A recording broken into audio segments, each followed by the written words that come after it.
This episode of Push to Smart contains spoilers from TellTale Games' Tales from the Borderlands.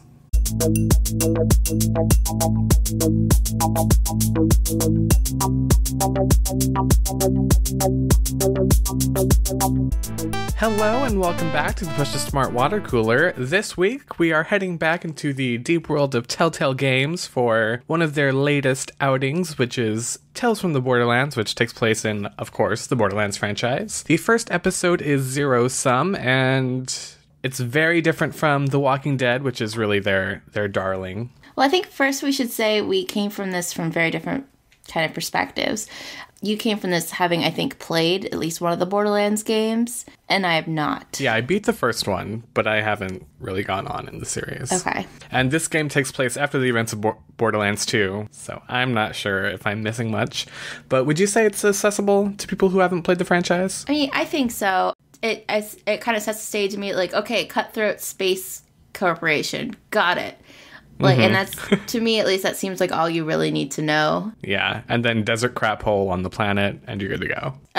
Are you finding there's a lot of, like, in-jokes or, like, references that you're noticing as someone who's played the games, or is it just... Not really. I mean, the games aren't, like, story-heavy, per se. They're just a lot of fun. So... It starts in the Hyperion space station, and Riss is hoping to get a promotion, and things don't work out just as he expected. And we are very quickly introduced into this cutthroat, business-oriented world and Riss's closest friends. And then we, get knocked down to Pandora pretty quickly there. I will say I was confused at first. They have that scene where he's getting to talk about how, the previous boss didn't have the right stuff. And there's, this body goes floating through space, and it zooms in on it, and you're like, oh my god, it's him. Except I didn't realize it was him. I couldn't, figure out what it was at first, and I thought it was, him imagining himself out in space. And I was like, what's happening? I don't understand. So I was a little bit worried when that started. I was like, what's going on What here? have I gotten myself into? Yeah, I'm not following this at all. One thing that I really liked about this episode is that it just kind of reminded me how funny TellTale can be and has been in the past. Yeah, I just was cracking up, laughing out loud at a bunch of different things. Just when he's on this space station early on in the game and he kicks over the trash can. Senior Vice Janitor Reese to Sector D451 for trash cleanup, because that is your job now. To clean up trash with your bare hands. Sorry, you were saying something? I interrupted you. Which, that's something we could talk about, the fact that we have two protagonists in this game. That is my favorite thing about this game. What I love about the multiple protagonists is it really kind of drives the unreliable narrator idea. And I've heard in the past some people kind of say that Clementine could be seen as an unreliable narrator, which I don't really buy because so much of the game is invested in you completely inhabiting her, which doesn't leave much room for her to be unreliable. I never saw reason to doubt that what we were seeing was not what was actually happening, but I don't think that necessarily being an unreliable narrator inhibits us from investing in a character. Usually in games, when we have someone that's unreliable, either as a narrator, vocalizer, or something, it's to dramatic results.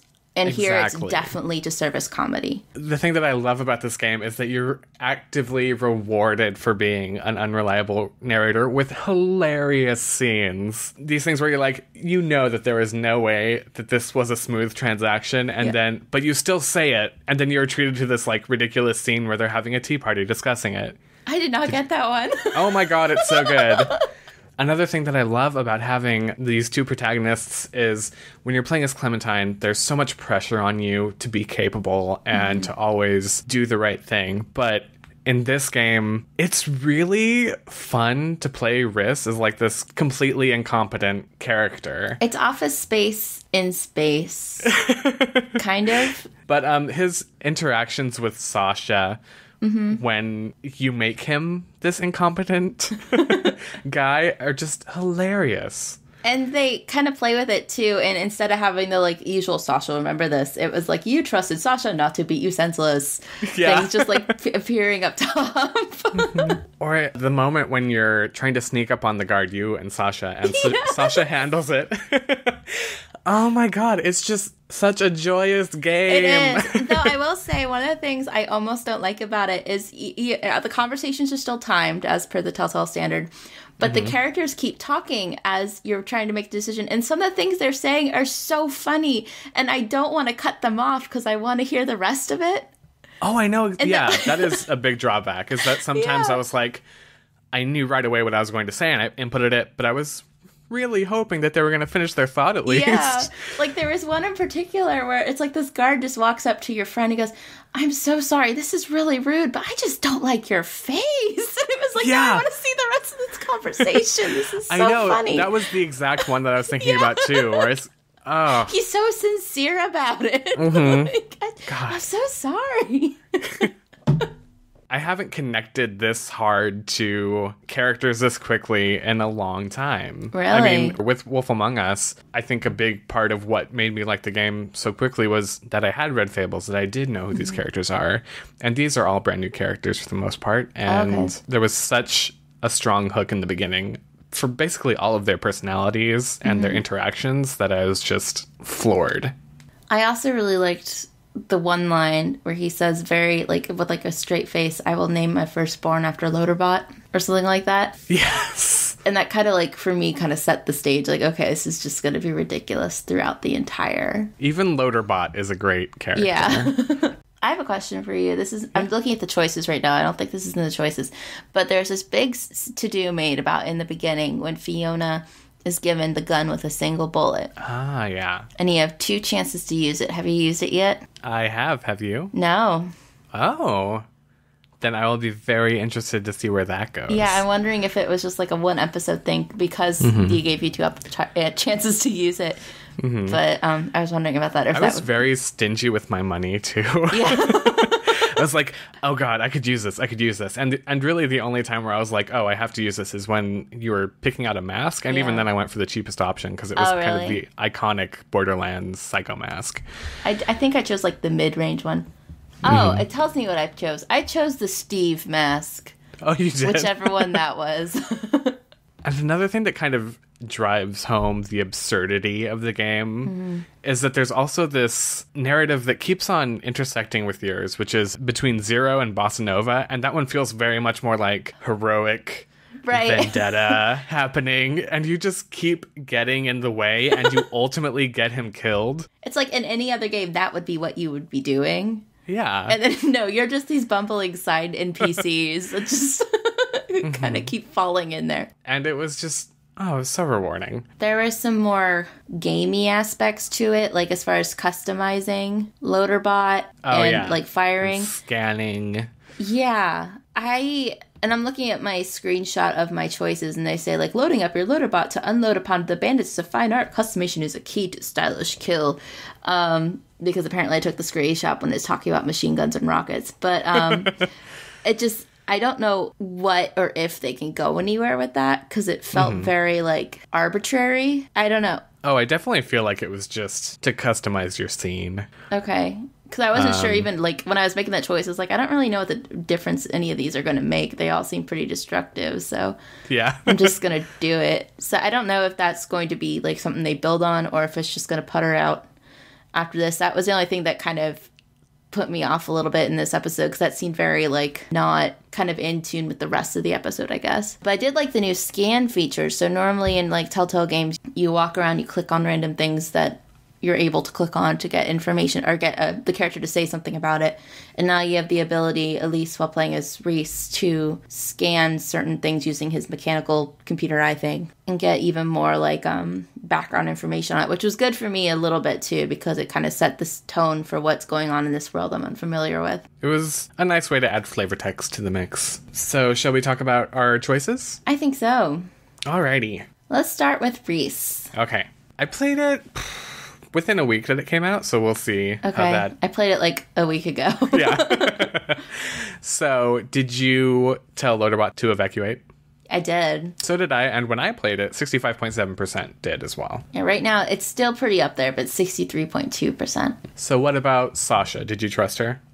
I sure did. No, what are you doing, dog? Tifa did not. Tifa did not. And for me, the stat is 84.9% of players trusted her. Is that the same for you? Mine's 85.6. So just a little down. bit. Yeah. People are not as trustworthy now. Apparently not. Like Tifa. I can't even remember this choice, though. Choosing Vaughn. Choosing Vaughn for what? Oh, you scratch his balls, he'll scratch yours.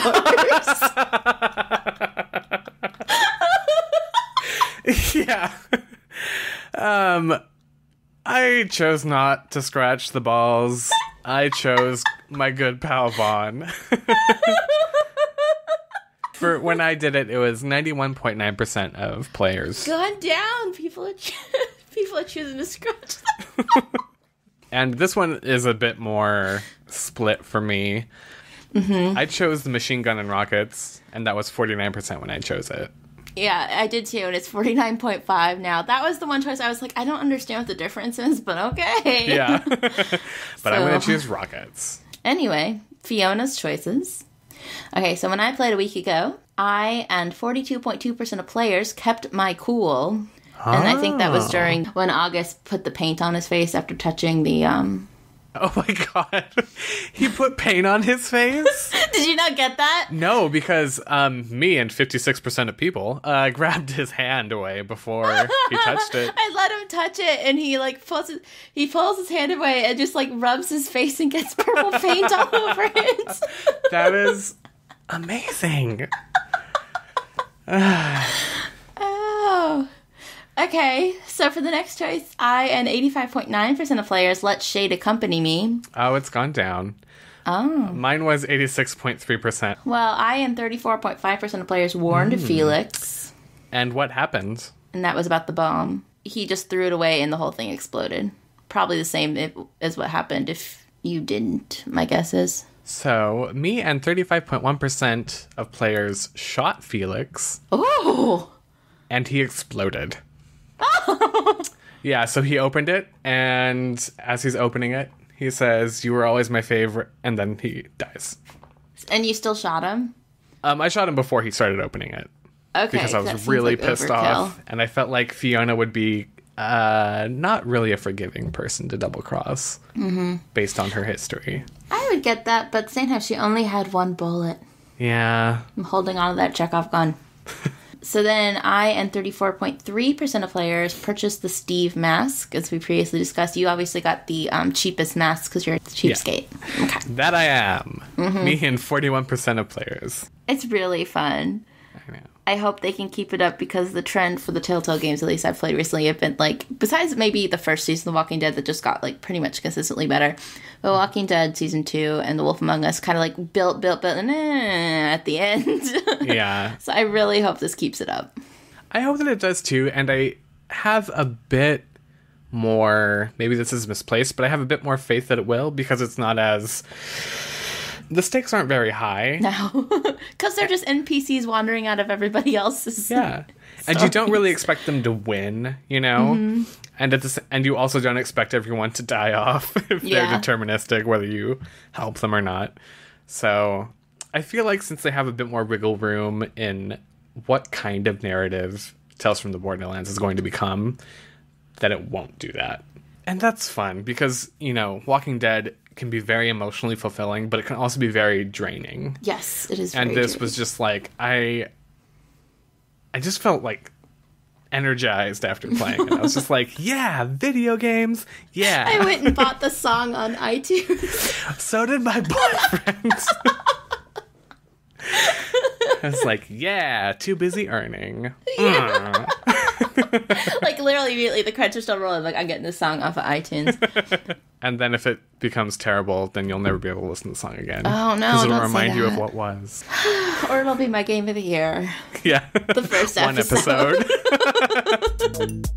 So that does it for our water cooler discussion on the first episode of Tales from the Borderlands. We obviously had a ball with the game, and then we scratched that ball.